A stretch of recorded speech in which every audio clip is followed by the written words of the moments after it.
Welcome to Photos and Travel, a show that introduces you to fascinating places around the world. Please welcome our host and tour guide, Jonathan van Bilsen. Hello, and welcome to this episode of Photos and Travel, where we bring the world to your doorstep. Today we're going to visit France, specifically the beautiful city of Paris. We'll stop at Montmartre and Pigalle, and of course the Eiffel Tower, as well as a stroll down the Champs-Elysees. We'll begin our trek right after these messages. Thinking promotional to brand your organization? At PP Print, we can help with so much to offer. Just ask, we've got you covered. PP Print, where experience pays off. Pet Value has a fleet of services to help you and your pet live your very best lives. Visit Pet Value Port Perry for all of your pet's needs. Pet Value, your pet, your store. Paris is of course the capital of France and one of the oldest cities in the country, dating all the way back to the middle of the 3rd century BCE. Paris is often referred to as the City of Light, but did you know it was named that because it was one of the first European cities to use gas street lighting on a grand scale on its boulevards and monuments. The city is a bustling metropolis with a population of just over 2 million people. France also has a reputation of being the most visited country in the world, with more than 86 million tourists every year. As I mentioned, Paris dates back to the 3rd century BCE as a fishing village and was conquered by the Romans in 56 BCE. In 508, the king of the Franks made it the capital of his kingdom. By the 1100s, it was beginning to prosper due to its trade in silver as well as its strategic placement on the trade route. In the 1300s, Paris was the most populated city in Europe and was ravaged by the bubonic plague, which killed thousands. Following the 100 Years' War, Paris was devastated, and in 1431, King Henry VI of England was crowned King of France and ruled the country for 5 years. In 1789, the Parisians stormed the Bastille as a symbol of royal authority, and in 1792 the monarchy was abolished. Napoleon ruled the country until the 1850s, and at the end of the 1800s, France became a republic. From the 20th century on, Paris suffered important changes with the reconstruction of different neighborhoods, many of which were damaged during World War I and II. During World War I, the city resisted the German offensives. However, in 1940 and for 4 long years, Paris was occupied by the Nazis. Today, the city boasts beautiful architecture and many parks, as the French like to enjoy the outdoors. Probably the most well-known street in Paris is the Champs-Elysees, a 2-kilometer avenue that runs between the Place de la Concorde and the Arc de Triomphe.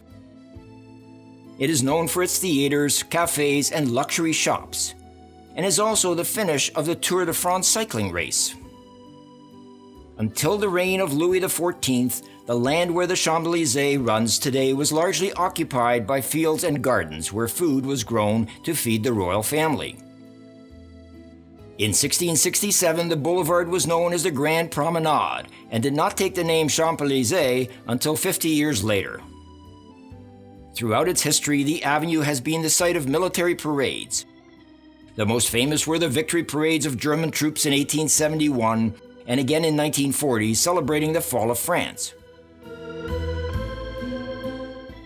More joyous celebrations came with the Allied victory in the First World War and the liberation of Paris in 1944.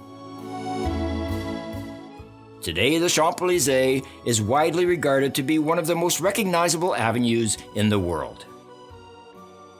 At the top end stands the famous Arc de Triomphe, along with the Eiffel Tower, one of the most recognizable French monuments in the world. It was commissioned in 1806 by Napoleon after his victory at Austerlitz.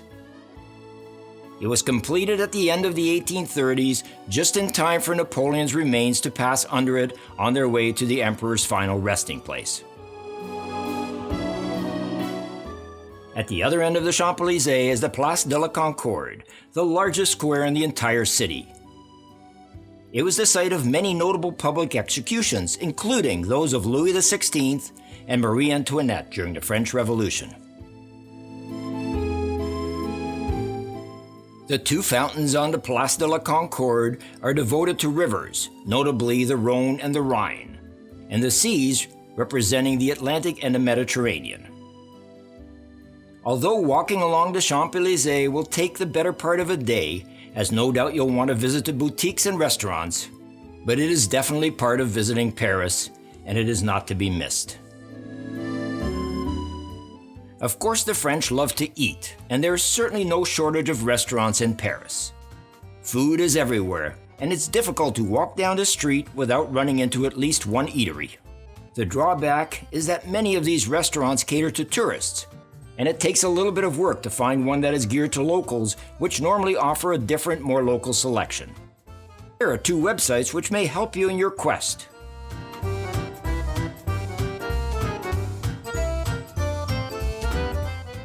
We all know, or do we, that French fries came from Belgium. Croissants originally came from Vienna. French toast was invented in Spain. And quiche is from Germany. But it really does not matter where they're from. To sit on a patio, enjoying a warm summer day, watching people, and having a baguette with some fresh cheese and a glass of wine is a great way to spend an afternoon. Of course, most tourists only visit Paris for a short time, and the question arises, what to eat? France became the world capital of food in no small part because carbs, sugar, and fat are basically the three French food groups. And chefs of this great city have managed to combine them in the most incredible and unique ways. A few of my favorite delicacies while visiting the City of Love are steak frites, lemon tarts, ice cream, and eclairs. And of course, anything chocolate. I am surprised that 3 out of the 4 are desserts. Of course, I personally think chocolate should be its own food group. And if you don't agree, you should visit Maison Georges Larnacal on Rivoli Street to see some spectacular chocolate sculptures.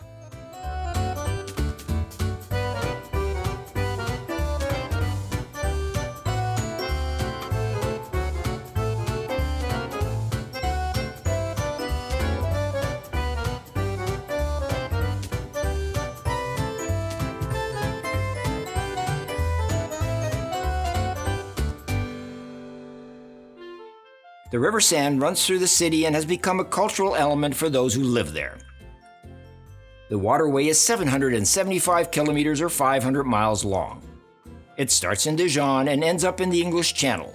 And many people don't realize that ocean-going vessels cruise down the Seine for at least 120 kilometers or 75 miles.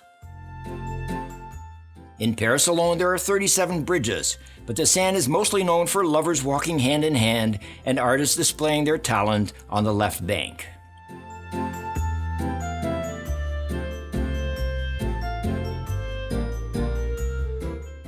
The left bank generally refers to the Paris of an earlier era, the Paris of artists, writers, and philosophers, and a variety of bohemians from all over the world.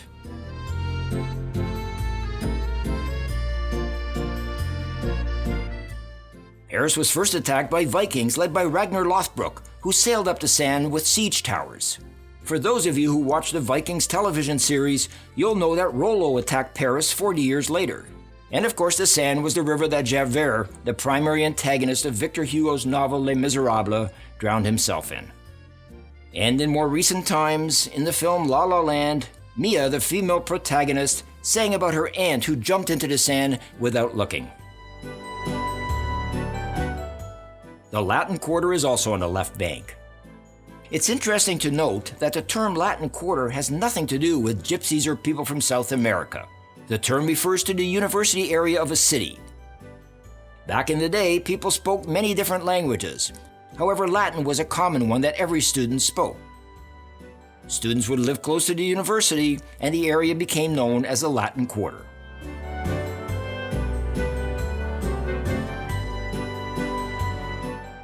The Cathedral of Notre is one of the most famous landmarks in Paris. It was started in 1160 and took 100 years to complete. But the end result was amazing, including the rose window, which is one of the most spectacular stained glass windows in the world.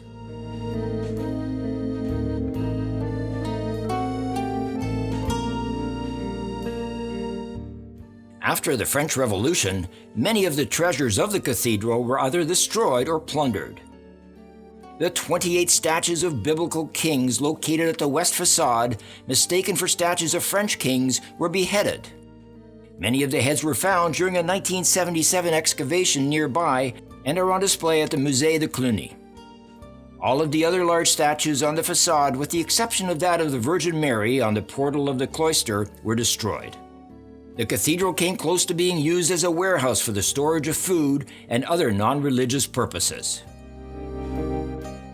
During the construction of Notre Dame Cathedral, in an effort to raise funding, the face of statues were made in the likeness of someone who made a sizable donation. This was not only the practice in Paris, but throughout all of Europe. Sadly, on the 15th of April in 2019, the cathedral caught fire, and the spire and the oak roof beams supporting the lead roof were destroyed. It was speculated that the fire was linked to an ongoing renovation. It was a comedy of errors. The fire broke out in the attic and smoke detectors immediately signaled the fire to a cathedral employee. He chose not to summon the fire brigade, but instead sent a cathedral guard to investigate. The guard went to the wrong location and reported there was no fire. The guard then telephoned his supervisor, who did not answer. About 15 minutes later, the error was discovered and the guard was told to go to the correct location. The fire brigade had still not been notified, and the alarm system was not designed to automatically call them. Finally, half an hour later, the guard reported a raging fire, and the fire brigade was finally called. They arrived within 10 minutes. Restoration of Notre Dame Cathedral could take years and cost upwards of €1 billion. Pledges towards the restoration efforts have already surpassed €700 million.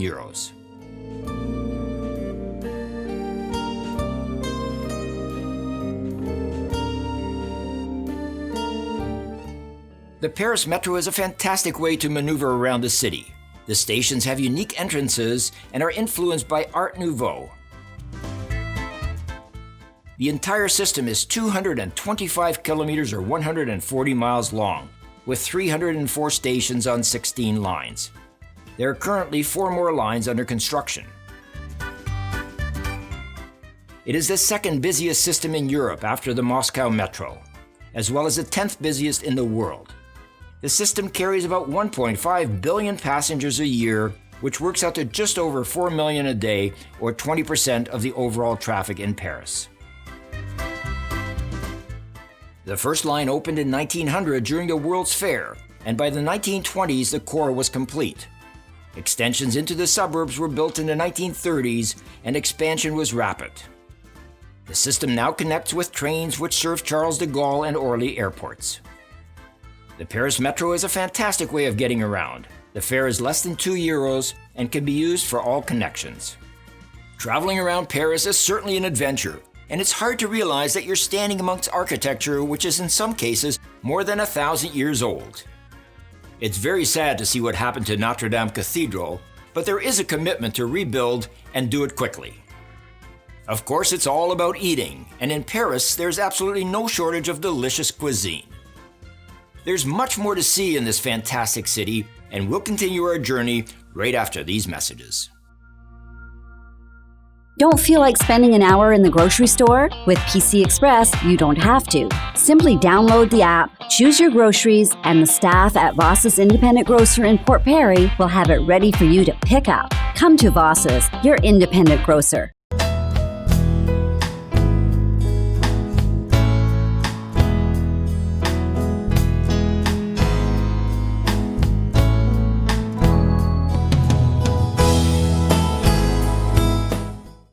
Welcome back. It seems there's never enough time to explore a destination, and Paris is certainly one of those cities where you discover something new and unique at every turn. No matter where you travel in the world, there is one icon associated with Paris, and everyone seems to be familiar with it. Of course, I'm referring to the Eiffel Tower. And in a few minutes, we're going to explore this national monument. First, however, we can't overlook one of the most enjoyable pastimes of a visit to this city of lights, and that is exploring the history and art located within the museums. Our first stop is the most well-known of the museums, the Louvre, home to great masterpieces. The Louvre is the largest art museum in the world and was built in the 12th century as a castle for the ruling family. It is also a central landmark of the city and is located on the right bank of the Seine. This wonderful museum holds over 38,000 objects dating back from prehistory to the 21st century. The Louvre receives 9.6 million visitors annually, making it not only the largest, but also the most visited museum in the world.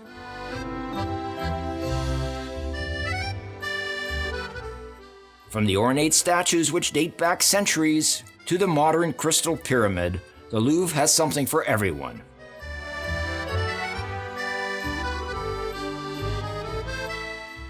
The museum opened on the 10th of August in 1793 with an exhibition of 537 paintings, the majority of works being royal or confiscated church property.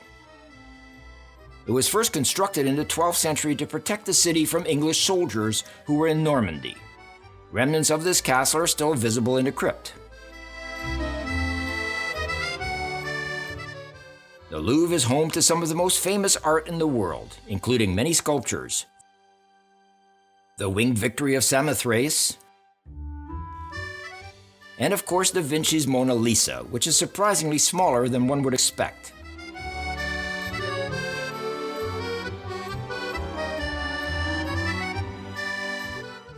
Long the seat of power, this royal residence was also the home of French heads of state until 1870, and is one of the major backdrops to the history of Paris and of France.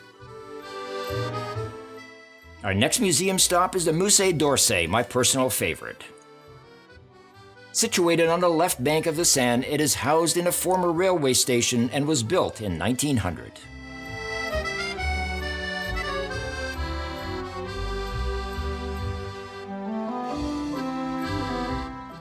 Upon entering, you can immediately see the resemblance to the train station, including the platforms and the area where the tracks would have been laid.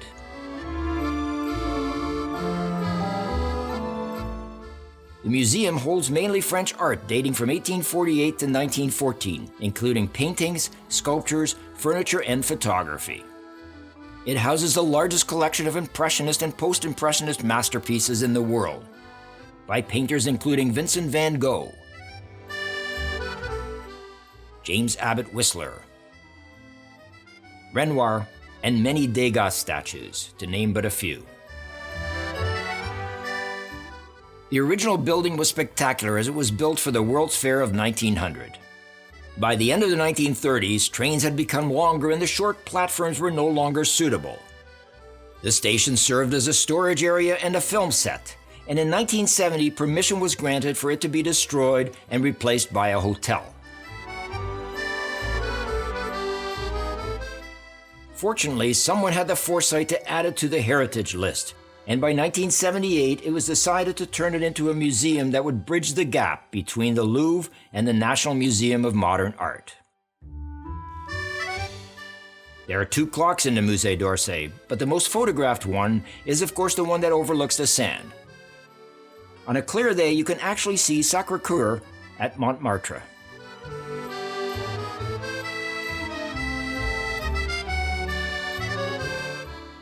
One has to stop at the Rodin Museum when visiting Paris, if for no other reason than to see Rodin's statue of the thinker, originally entitled The Poet. The buildings and gardens are home to 6,600 sculptures, 8,000 drawings, 8,000 old photographs, and 7,000 objects of art. Rodin started a collection of ancient works of art from Egypt, Greece, and Rome, then later from the Far East. As Rodin's fame grew, the commissions he received enabled him to continue building his collection. Built for the World's Fair of 1900, the Petit Palais now houses the City of Paris Museum of Fine Arts. It is one of 14 museums of Paris that have been incorporated since January 1st, 2013. The attention to detail of the building makes it an architectural marvel, with the focal point of the facade being the central entrance. The gold-colored gate gives one but a glimpse of what can be expected once inside, and the main staircase leads you from the first to the second level. The exhibits inside the museum depict the history of art dating from the 1800s to the present. Of course, no visit to Paris is complete without an opportunity to shop, and there is no shortage of places where you can find anything that you're looking for. My favorite is the Galerie Lafayette, located on Haussmann Boulevard. It began in 1895 as a small fashion store and grew into one of the largest department stores in Paris, selling everything from fashion and housewares to food.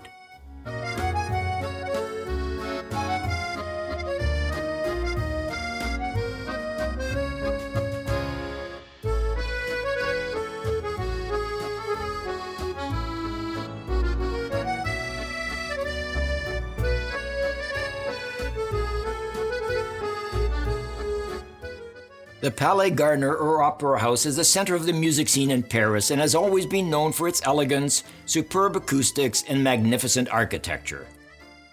And has seen a revival due to Gaston Leroux's novel and Andrew Lloyd Webber's musical, The Phantom of the Opera. The Paris Opera was founded in 1669 by Louis XIV, and the Opera House was built in the 1860s. The Palais Garnier has been called probably the most famous opera house in the world, a symbol of Paris like Notre Dame Cathedral and the Louvre.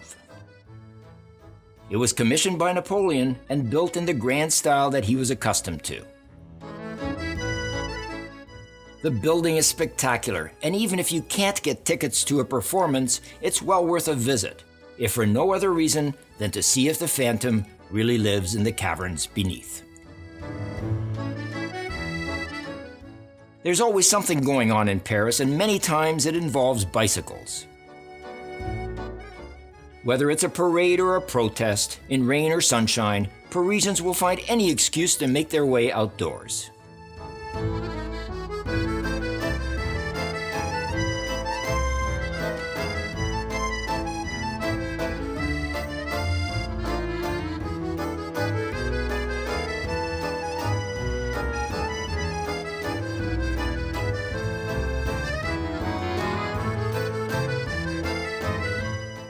The Grand Palace is sometimes referred to as the Crystal Palace, and it was built in the 1800s, again for the World Exhibition of 1900.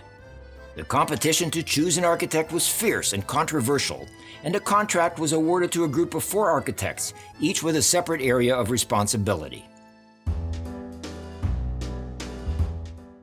If you've ever seen Jack Lemmon and Shirley MacLaine's film Irma la Douce, you'll know that Pigalle is a part of Paris not to be missed. It has always had a reputation of being somewhat seedy, but with nightclubs like the Moulin Rouge, it is certainly a tourist mecca.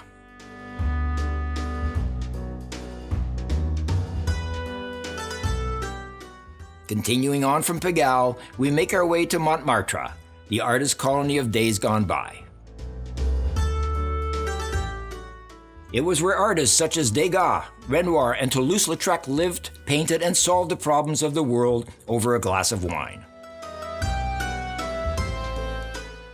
At the summit of the mountain lies the famous Basilica of Sacre-Coeur, a Roman Catholic church dedicated to the Sacred Heart of Jesus. The basilica was constructed when the French troops were defeated during the Franco-Prussian War. The local bishop exclaimed the defeat was a divine punishment following a century of moral decline, and building a beautiful structure to God would give the people redemption.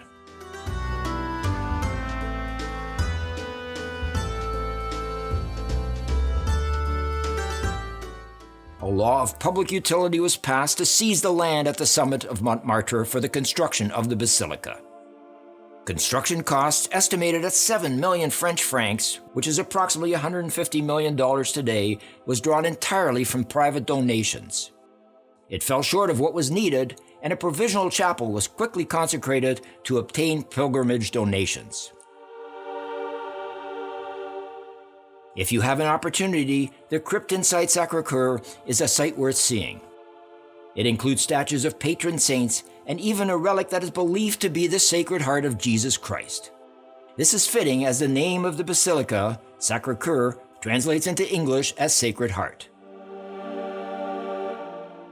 Montmartre means Martyrs' Hill, and the view from the top is spectacular. On a clear day, one can see all of Paris.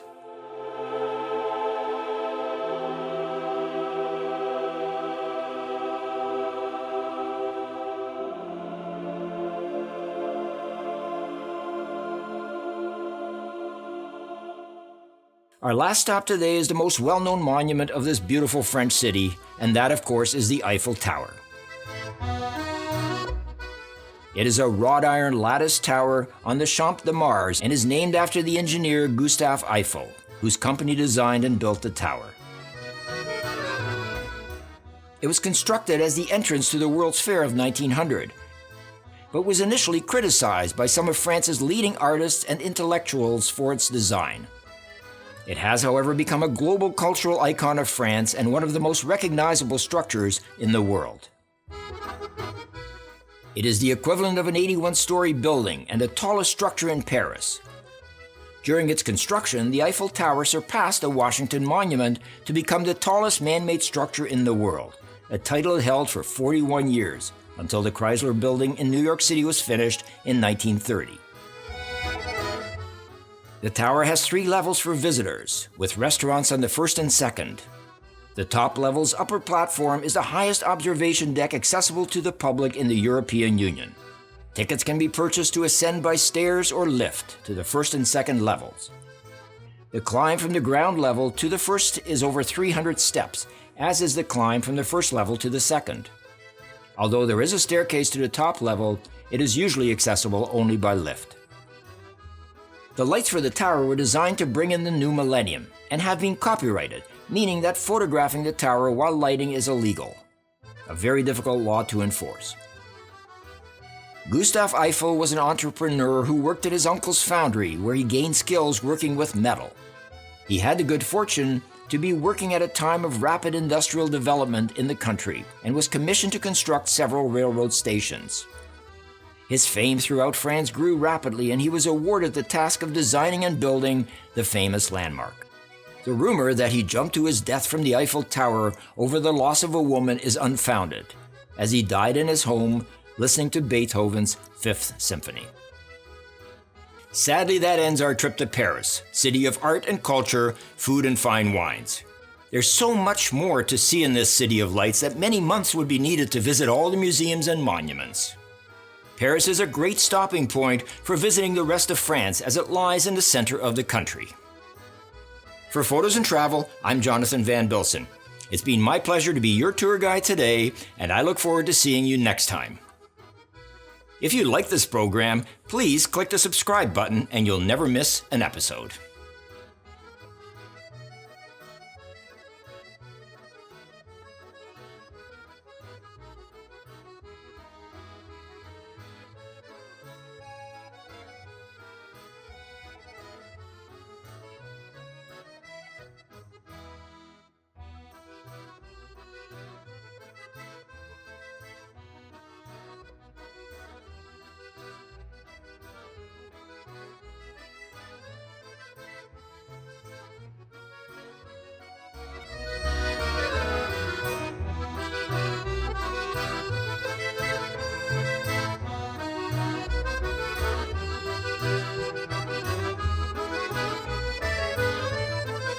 Want to know what's happening in Skewdog? News and lifestyle, changes in business, and all the entertainment information you'll ever need. Plus, each edition has a new Photos and Travel article. Look for your next copy in your mailbox.